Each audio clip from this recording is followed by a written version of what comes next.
Hi guys, welcome back to the channel and welcome back to Loom, Bells of Basin City. We are continuing our journey with Dolores the Defacer.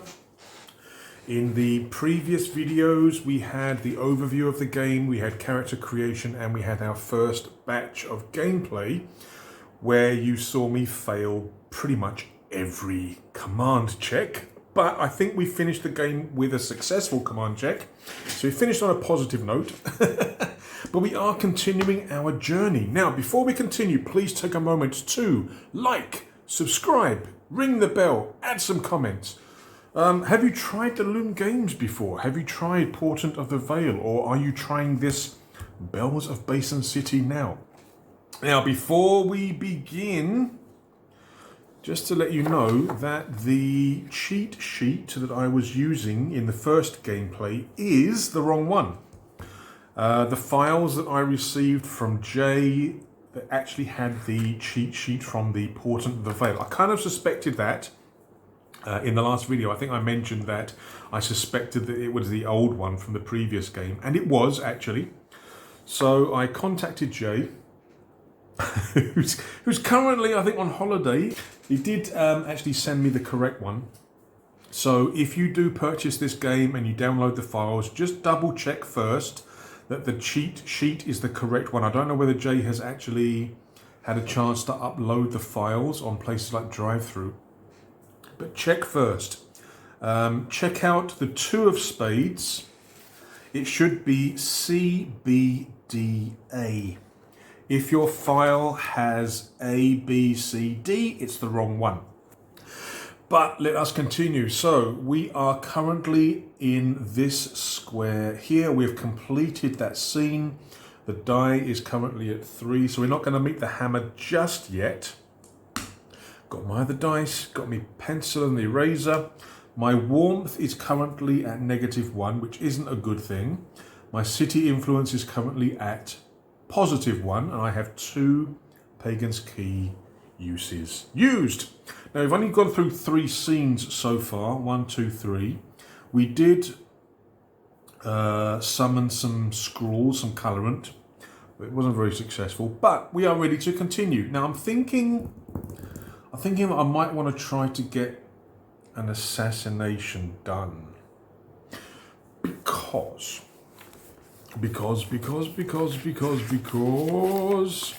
assassinations can give you some nice stuff, if I remember correctly. Assassinate target. So when you assassinate the target, you have to basically generate a special scene for that. Do you have to roll another one afterwards? Let me just double check. Assassinations, when you move there, go there, roll up your scene.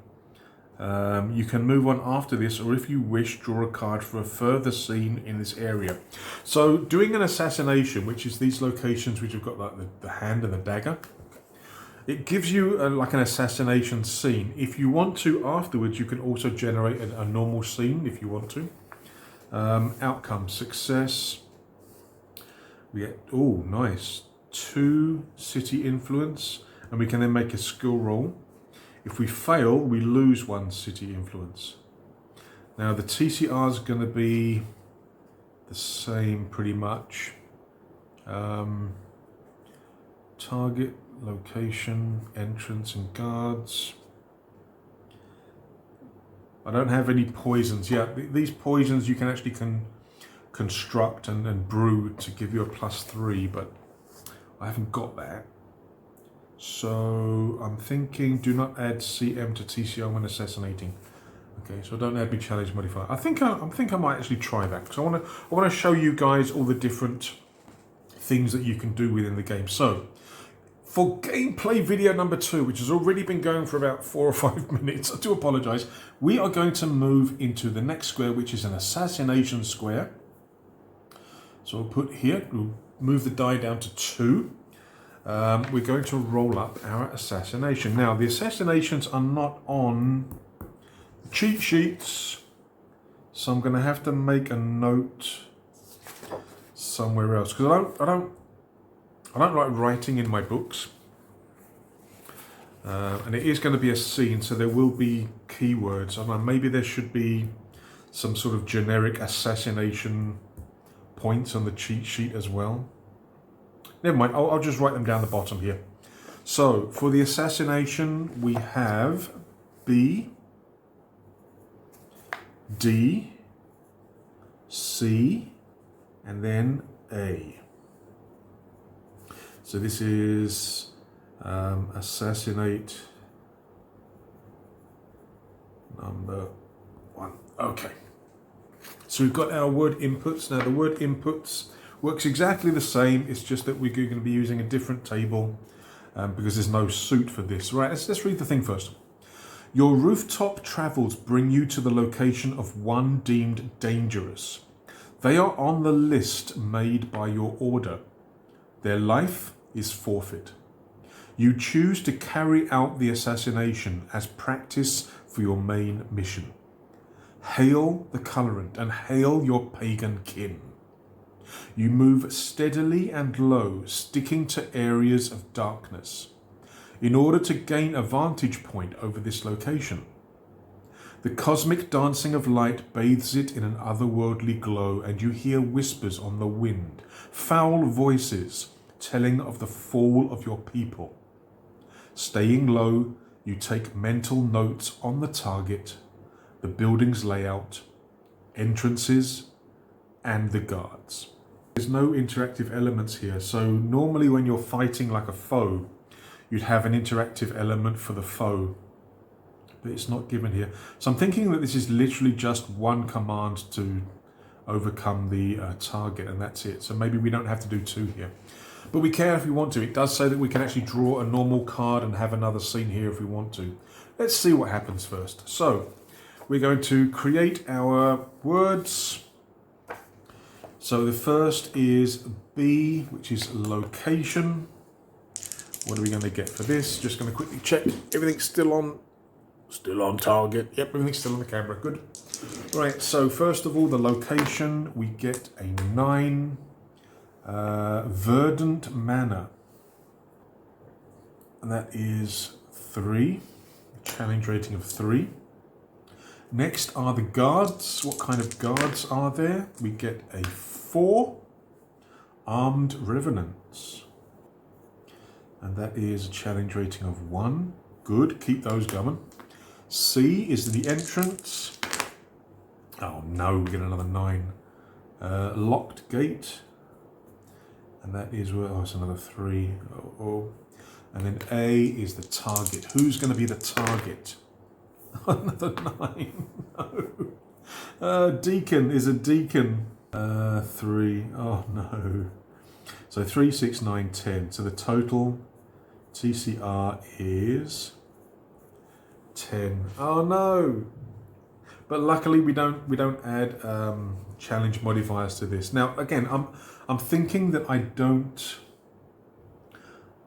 need to use a command to open or unlock the entrance because it doesn't, like I say, it's not showing any interactive elements. So normally, like the locked gate C here, normally you'd have an interactive symbol here. So yeah, I'm just, the way that I'm reading it here is I'm thinking it's just a single command for this scene, unless I want to draw another card. Okay. Roll to beat your TCR. If you have brewed that fetal husk poison or have the items needed to use game +3, no, don't get. Right, so we're just rolling against a 10. Oh no. I don't get any bonuses, do I? Do I get to add my attack, foe, or combat bonus for the assassinate? It doesn't actually say. Now, I mean, I can sort of see both sides in terms of whether we add our attack, foe, command bonus, whether we add it or not. I can see the reasons probably why we can and we also can't, because it actually states here attack, foe. A foe is a specific enemy. And I'm not sure whether the assassination target counts as a foe. I know it's going to be an enemy, but whether it actually counts as a specific foe as sort of specified on the command. But on the other hand, So we've done the carry out reconnaissance, we're then doing the assassinate, which is kind of a combat, so that could justify the use of adding your attack foe. I mean, you can have a maximum of +3. I mean, if it was a +3, I'd be much more guided to not allow it, kind of thing. But since it's only a +1, I'm thinking, okay, maybe Jay will watch the video and confirm, but I think I'm going to add it. I think I'm going to add my attack foe combat bonus for assassinations. I might be wrong. I might be wrong because it is working a different way than a normal scene. But I think I'll add it. I mean, it's not going to do me that much good, to be honest with you. It's only a +1. It's only a +1. So the 10 becomes a 9. All right. So I'm getting a +1. So I need a 9. Oh no, sorry. It stays. The TCR stays at 10. There's no other modifiers for the TCR, but I get a +1 to the roll. So I need a 9+ to succeed in this assassination. Oh, here we go. We get a 10. Oh, yes, we did the... I mean, we would have done it without the attack +1. So I would have succeeded anyway. But, again, that's something I need to double check and confirm whether you add that for assassinations. But we would have succeeded anyway. So we do assassinate the foe. So it says here, if you succeed, you mark an S on the location. If you fail, mark an F. So we succeeded. I mean, I'm going to cross this out because I don't think I'm going to do another location here. And we succeeded in the assassination. So that goes back there. And, okay, success. Your kill is done. Oh, hang on, I didn't read it, did I? I didn't read the scene. I do apologise. I got carried away trying to figure out whether I get my bonus or not. Let's read the scene. Assassinate target. We read the reconnaissance, but now let's read the assassinate. Right, come back to this story. Right, assassinate target. Right. The forbidden verdant manor lies within a compound. Its high walls guarded by armed revenants. You lie in wait atop an adjacent building, scanning the patterns and patrols of the guards' movements. When you are sure you have the information burned into your mind, you seek an entrance.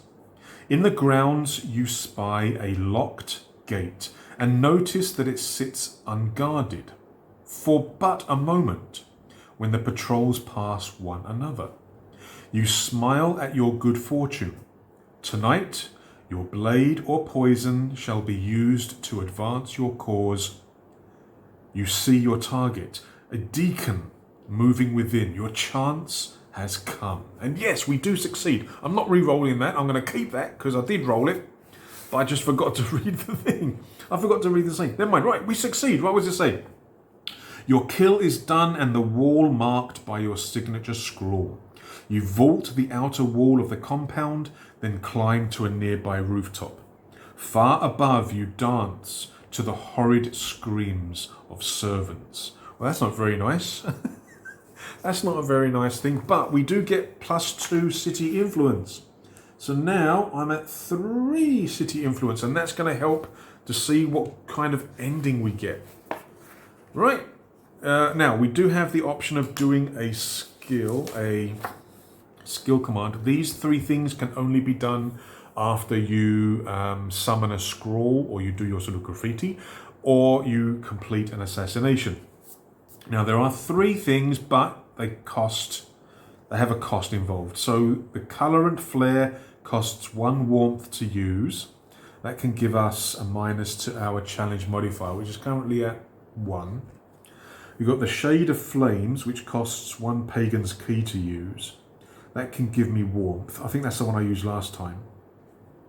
Or we have the lightweight hue, which costs an item, but I can get -1 challenge modifier and +1 warmth.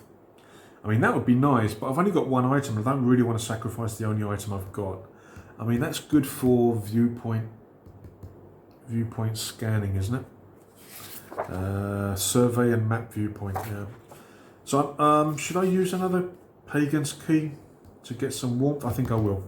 So I'm going to use the Shade of Flames, 1 Pagan Key to use. Sparking the Pagan's Key against a stone lip, you start a small fire in the roof's recess. +2 warmth. I think I'll do that because at the moment I really need to boost my warmth up. It's going to cost me 1 more. I'm going to use this one. I'm going to take away one of those. But my warmth increases by 2. So I'm now at +1. So I can use that to get back a point for my key, or I can use it to give myself a +1 on a dice roll. Warmth is very useful, so always try and get it if you can. Now, I am not going to do a second scene in this location. We are going to move onwards. Now, I'm thinking that I might want to try and get to another scroll location, and then possibly another assassinate. Because this is where we need to go. This is where we need to get to. So I'm going to continue on my way. So we are going to move. Oh, I'm going to beat the hammer, aren't I? So we're going to move up to here. The die moves down to 1. When it gets to a 1, we have to meet the hammer. Hammer time. And the hammer is here. Now, on Portent of the Veil, when your movement die reached the 1, it meant you had to camp for the night, and you had a flow chart to represent what happened during the night. In this game, because you're on the rooftops, you're not in the wilderness, you have something else, and it's a chase. The Hammer of Lutheran has found you. Now, in the setting book, we actually have a picture of this guy. Basin City, factions and groups. There he is. This guy. This is the guy that we run into. The Hammer of Lutheran, the chosen champion of the monks of Lutheran. So, yeah, he's a strong ally to those who follow the law of the Empress. Yep, so we don't really want to let him catch us. But yeah, basically it's got to a point where he's found out where we are, and we're going to have like this chase. So we're going to be follow through this like flow chart to see what happens in this location. Now, after that, again, I just want to double check. Hammer of Lutheran. Once you've escaped, generate a new scene for the current area. Okay, so once we've done this, we then have to generate a new scene for the same square. Okay. Right, let's read. Though he wields one, it is in fact he who is the very hammer of the Empress, and of her long dead lover, the sorcerer Lutheran. Broad and pale as snow, he lumbers about the city. Though slow, he somehow manages to track his prey precisely. He has found you. Hooded, he comes forth. Wordless, he speaks of your death. How does this monstrosity know of your plans? No matter now, for you see him approaching, stepping about the streets of the city below. Run, Defacer, for your might is no use here. Right, so we've got to follow this flow chart representing the chase as this guy's trying to catch me. Here we go. So we start here. Has the hammer already spotted you? So we roll a d6 for each of these positions to find out which path we follow. So has the hammer already spotted you? d6. 1 to 3 is no. 4 to 6 is yes. Has he spotted me? We get a 1. No. So we follow this path. You run across the rooftops in haste. -1 combat challenge modifier. Oh yes. That is good. That means my challenge modifier is back to 0. Excellent, excellent. Right, continuing on. Each time you look, he is still present, following below. Is the night colder now? We roll a 6. Yes. This way. The air shreds skin with its frost. -1 warmth. I just got the bloomin' warmth. Now I'm going to lose it again. I was on 1, so now I'm down to 0. Nuts. Somehow he appears before you like a giant spectre. You climb into a belfry and hide in shadow. Still he advances. He can see you. He raises the hammer. Does it strike true? A 6. Nuts! Yes. You are knocked to the ground, gasping. His eyes flicker humanly. Humanly? Does he attack? Oh no. A 5. Yes! Ah! The hammer strikes not you, but the bell. Do other foes hear its ring? Okay. Okay, so we've got a challenge rating of 6+. If we fail, we get a bell. If we get a success, we carry on. Oh no. Challenge rating of 6+. There's no modifiers. Oh, double 6. We succeed. Run on! You leap from the belfry and hear his childlike weeping begin. Do you land safely? A 4. Yes! You hit a lower rooftop with a thud in a crouched position. You look back at the silhouette of the hammer of Lutheran, his weapon adorned with the beautiful ribbons of some fair maiden. What's his rest? Okay, you run on for a time. Now, convinced that you are free of that towering horror, you kneel and rest. Does any instinct give cause to flee this area? Okay. So how's meeting this guy affected me? A 1. No. The cosmos dulls as you trudge away, thinking on what is to come. Okay. I mean, I could have had to do a rooftop run to get the same kind of result, but okay. So we encountered the hammer of Lutheran. We managed to escape his clutches. It's a bit close. I mean, we could have got another bell. I've got 1 bell already, 4 bells and I'm captured. But in that little episode of encountering the hammer, we lost our 1 point of challenge modifier. So that's a good thing, but we also lost 1 point of warmth. That's not good. Right, now we do also have to generate a normal scene for this square. Now as we move to the next square, this is going to reset to a 6. Right, what is the next scene? It is the 2 of spades. So, 2 of spades. C, B, D, A. Right, so word list. We've got our word list. Spades. All right, so the first word is C. Sounds. We get a 7. People at work again. I had that down here. Okay, and that is a 2. Challenge rating of 2.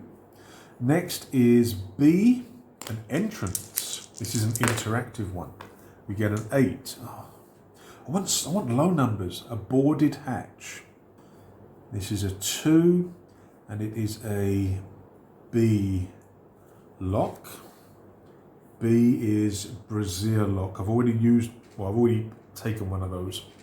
You can only do 3. If you come across an entrance and you've already done 3 of that lock, you can't do it anymore. So that's 2. Right, what's next? D. A weapon. Okay. 5. A heavy mace. That is a 1. And finally, A is the sky. Oh, don't need to write sky there, but we get 6. Crimson body. Didn't I get that as well? Yeah, crimson body. All right. And that is 2. So the total challenge rating is 2, 4, 6, 7. Okay. No challenge modifier to make it harder, so challenge rating is 7. The hatch is interactive. But I think that's the only one. Let's go back to the book just to double check. 2 of spades. Yeah, only the hatch is interactive. Right. Let's read the scene. Got me words. 2 of spades. The icon of the old regime.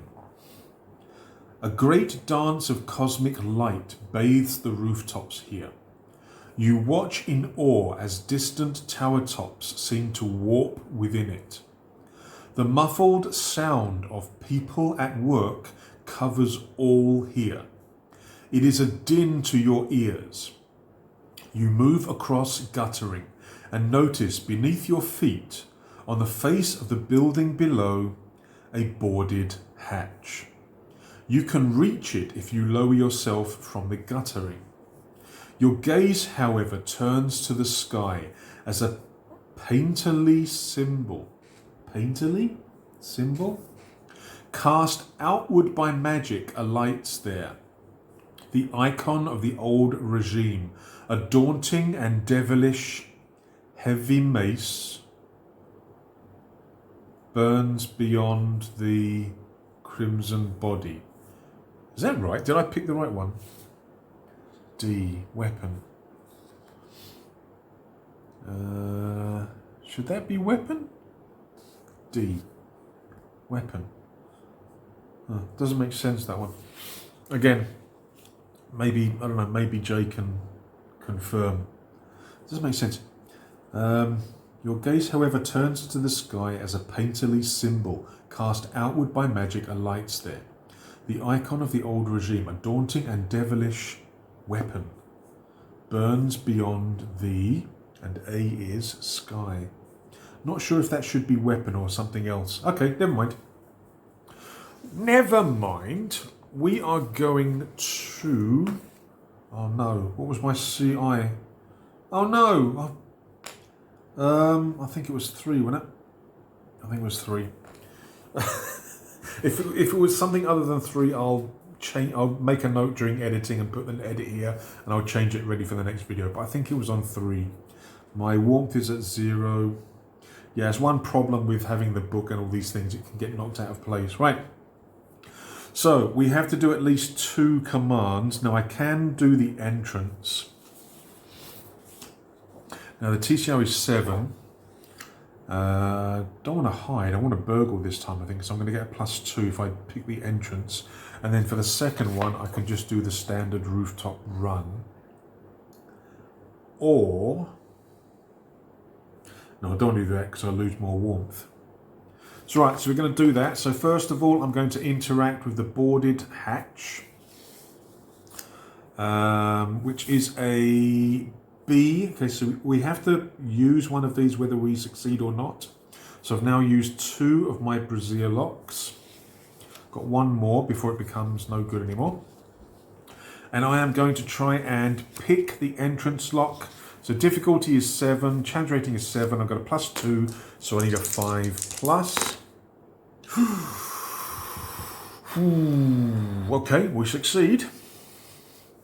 We do succeed. What do we get? What do we find as we open this boarded panel and look inside?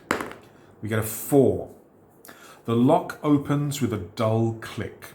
You sweep a leg inside and reach for an item resting upon a desk just within the gloomy room. Okay, excellent.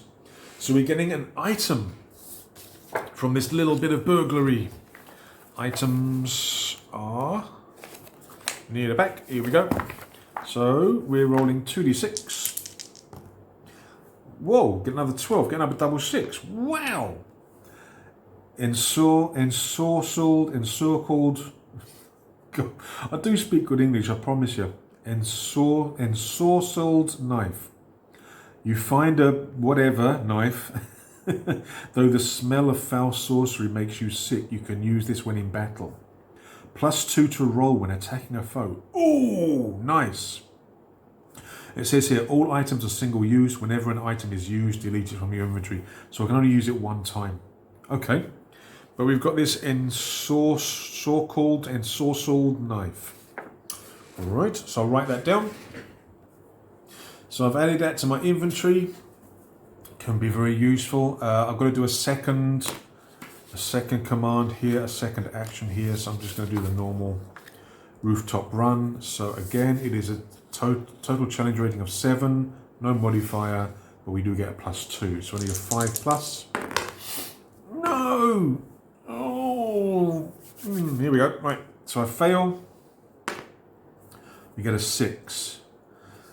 You leap between the rooftops until your run is stopped short by the swinging bodies of hung heretics. Oh, I think I had this one before. They have been drained of their colorant. The hollow faces of your kin seem to watch you. A fear rises from within. Your breath quickens, fatigue setting in. +1 challenge modifier. There we go. We got that +1 back again. Right, and that is this scene done. We have encountered the hammer. We've encountered the normal scene. We can move on. Now I am going to... Oh, we can cross this one out. Cross. I'm going to move up to here, and this resets to 6. Right, what is in this location? It is the Jack of Diamonds. Dump. Jack of Diamonds. Bum, bum, ba-dum, bum, bum. There we go. So let's do the words first. So the Jack of Diamonds, first of all, diamonds is E, description, a 4, dusty, that is a 1. Next is A, entrance, we get a 6, a prison cell, that is an S lock, I think that's standard. Yeah, I haven't used any of those, so that can be okay. That's interactive. What else is there? What's the number? Prison cell is 2. Okay. Then B, a viewpoint. Oh, I could use my sextant. 3, abandoned tower. This is also interactive, and it is a 1. Good. And then F. F is an NPC. Another interactive. Wow, we get a 9. A worshipper. I think I had a worshipper again before. Again, interactive, 3. Now, since none of them are foes, I don't have to interact with these, but I've got to do at least one, I think, and then maybe a rooftop run. We'll see how it goes. So 3, 6, 7. 1, 2, 3, 4, 5, 6. So 7 again. However, we do have a challenge modifier of 1, so this becomes 8. Right, let us read the scene. We've got the words here. Don't want to move these things anymore. So it is the Jack of Diamonds. Okay. Jack of Diamonds. The beast's back. Now, does that mean he's back or his back? You fall. Where is it? Jack of Diamonds. Yep. You fall through the air, having leapt from a balcony. Your feet find their mark, and you land atop the spined back of a long dead beast. This dusty carcass has been hollowed out, and you notice a window leading to a prison cell in its side. This place is the work of sorcery. You can taste it on the air. Just beyond it, an abandoned tower rests. You crouch atop the bony, leathery hide of the roof, and within the nearby shadows, cast by some unholy torch of mauve light, you spot the form of a shaken and starved figure. The worshipper utters in the guttural way of a beast. Ooh. Okay, so we do have 3 interactive elements here. What am I going to do? Because I only have to do 2. I can try and approach the NPC with a +2. Rooftop run is a +2. That entrance again would be a +2, and I could get something nice. Because again, you've got to keep an eye on the rewards to see if it's something that you actually want to use. I mean, warmth could be useful if I try and pick the entrance lock. The abandoned tower is a viewpoint. I could use the sextant. I think that gives me a +2. Let me just double check. +2 when surveying. Yeah. So I could go to the viewpoint and use my sextant. What does that do? Challenge modifier, key. Oh, that's actually pretty good. All of these will be useful. So I think I'm going to use the survey the viewpoint using my sextant. That's going to give me a +2. +1 is plus, so I'll get a +3 for that.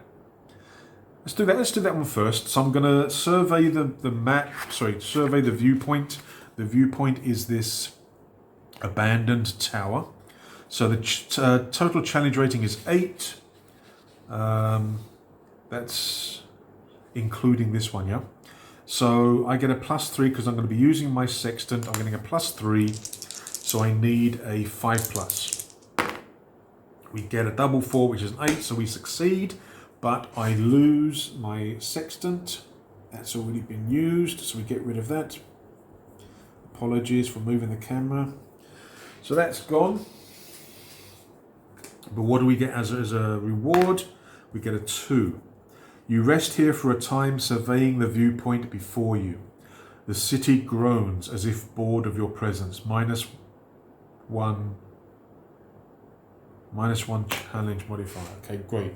So we're back down to 0 for that. Good. Now for the second command, I could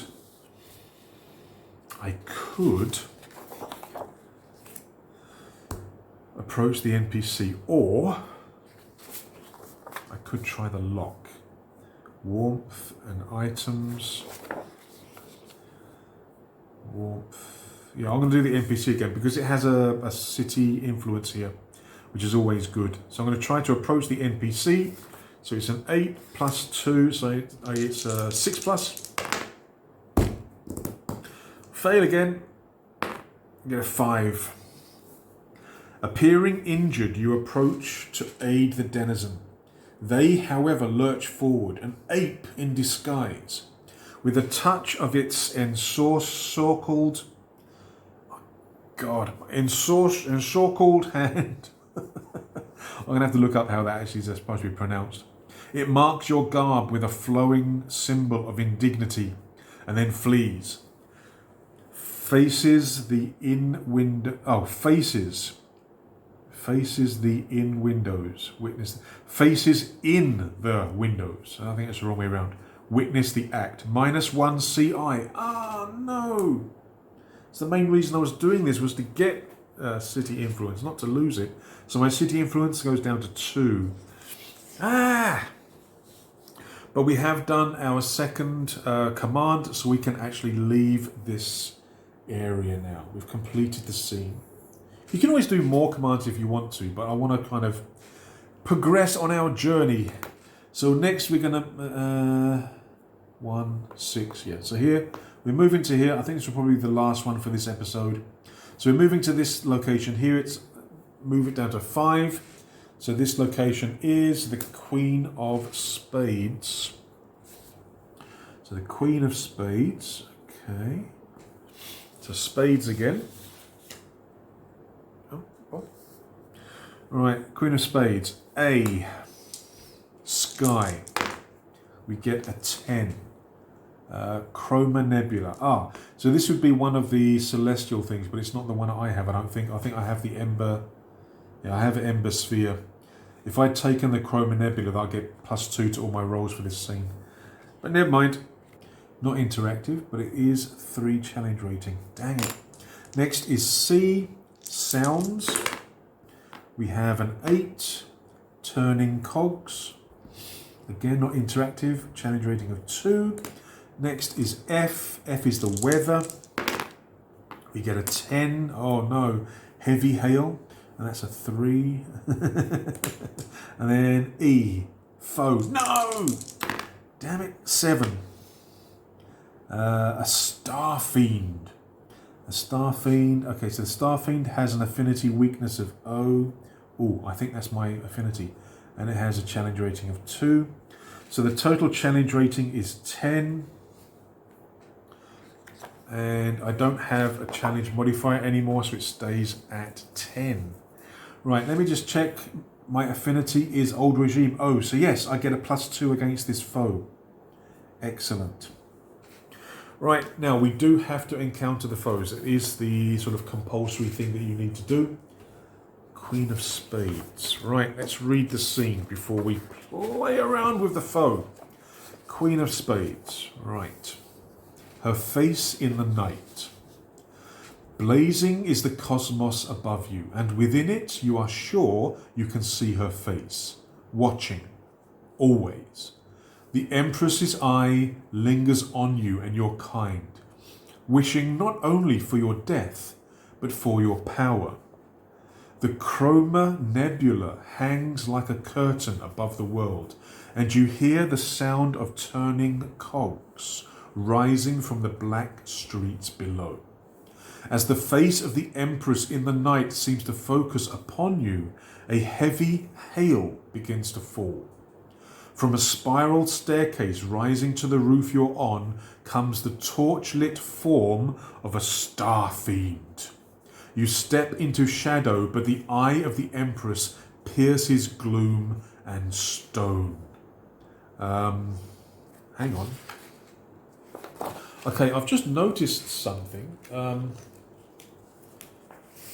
Let me just check whether it was actually important of the veil before. Yeah, one thing I've just noticed, look, underneath here for the Queen cards, oh look, there's also there's a +1.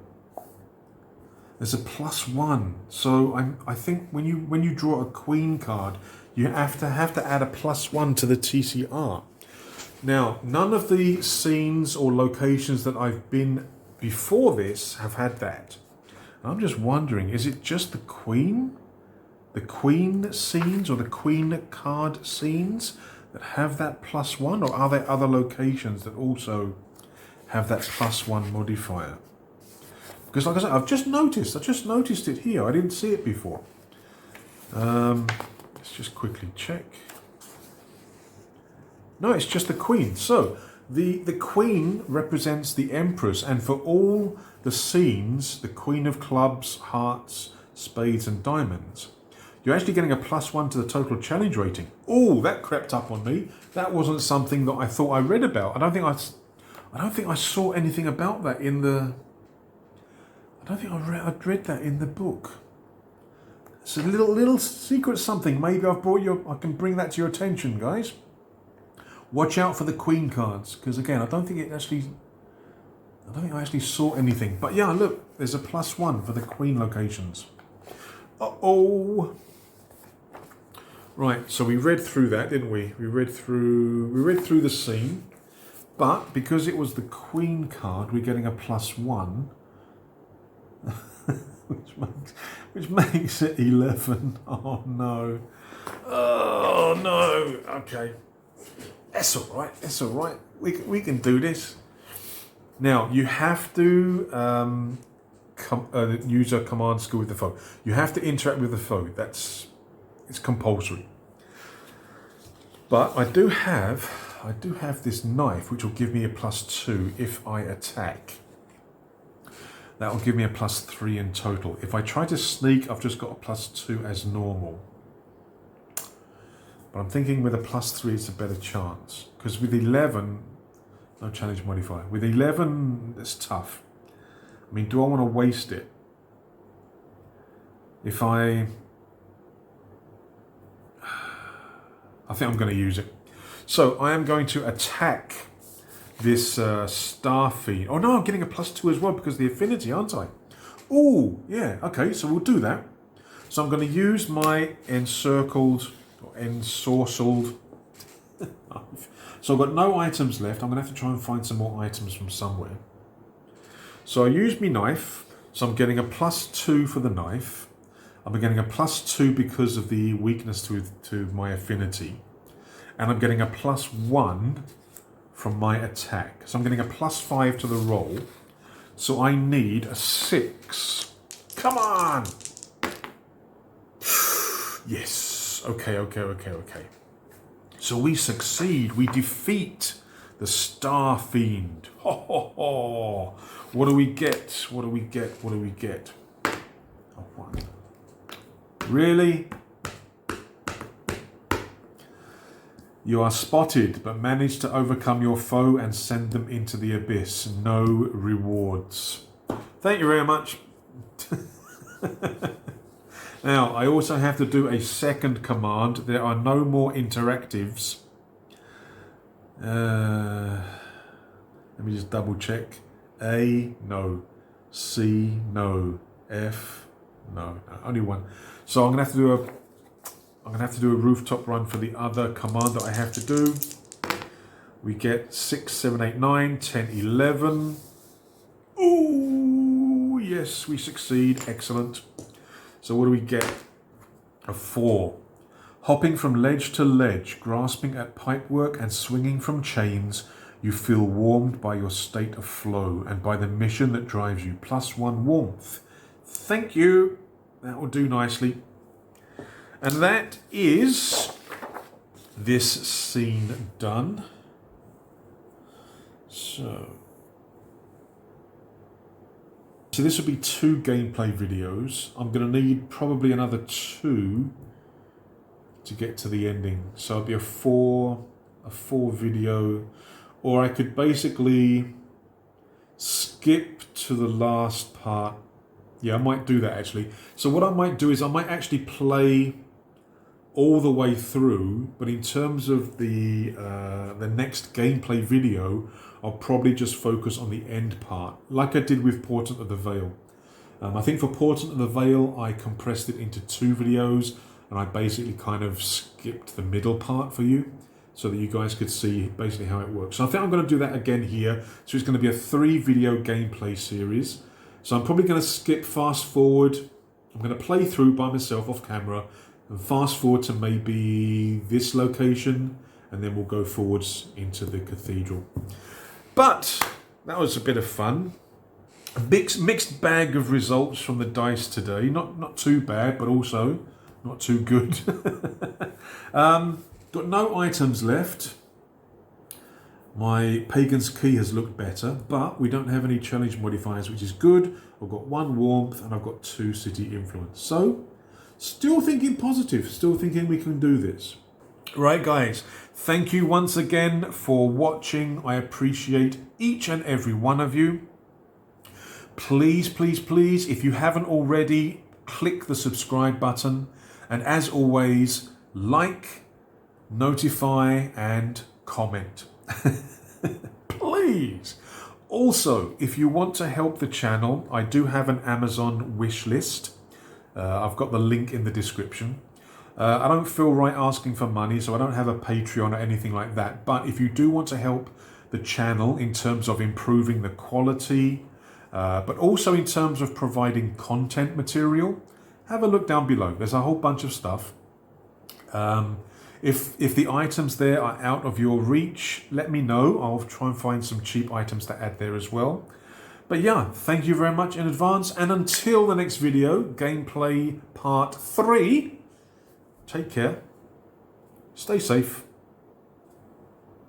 cheers.